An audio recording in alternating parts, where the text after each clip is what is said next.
Hi, I'm David Gottenborg, and I thought a good subject today would be on pain. And so what I'm going to try to do is focus in on the type of pain that's associated with people that may have a meniscus tear, arthritic type pain in the lower back, or in some instances what happens when you tear the fibers of the disc. Some doctors call this a herniation.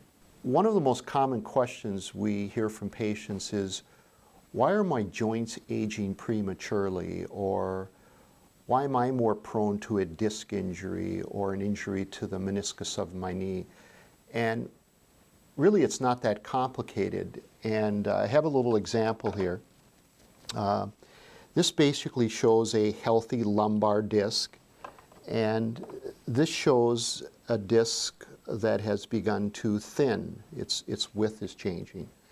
And really what happens to the disc as we age, or the cartilage in our knee, is that they become more cork-like. Cartilage is without blood, so as we age, the disc becomes more cork-like. Therefore, it's prone to either collapsing or, in some cases, tearing or fracturing. So getting back to the subject title, pain, what we're finding, or what I'm finding is happening more often is of course, people want to be without pain. And medically, it seems as though something that's increasing is more prevalent is steroid injections. And so people are getting steroid injections in their knee or in their low back. And while there is reasons for this, I can tell you some good reasons why you might want to consider it. Is number one, once you introduce a steroid into the joint, it stops the inflammatory process. That's an important process for long-term healing. The injection does nothing to repair or restore healthy tissue. It just stops inflammation. And perhaps the last thing is cortisone is caustic. It leaves some residuals. My approach, and I think most chiropractors' approach to helping someone with one of these problems is to improve function. And we do that by either supporting a person's posture from the foot upward.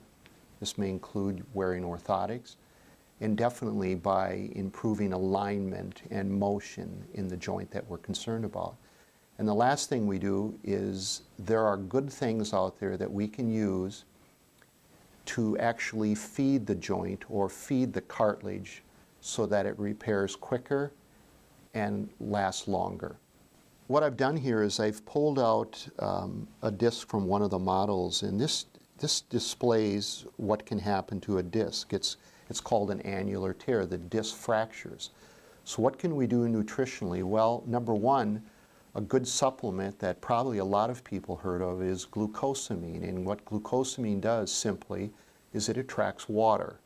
So it keeps the disc or the meniscus in the knee flexible, pliable. The second supplement we'll often use is supplements that are rich in vitamin A and C, because that supports collagen and rebuilds tissue. And the last one, which is very, very important, is those trace minerals, especially things like manganese, zinc, and copper. And those are important for building integrity and tensile strength into connective tissue. And the only other thing we tell people, you have to be patient. You can inject a torn meniscus with a steroid, and while you may feel better, it's not going to help that tissue repair. Treating it nutritionally will take time, sometimes 4 to 6 months, but you'll feel a lot better in the end. In closing, if you have any questions about this, our information will follow, and we're open to helping really anyone achieve whatever type of health they want. Thank you. Thank you for watching Wellness for Life.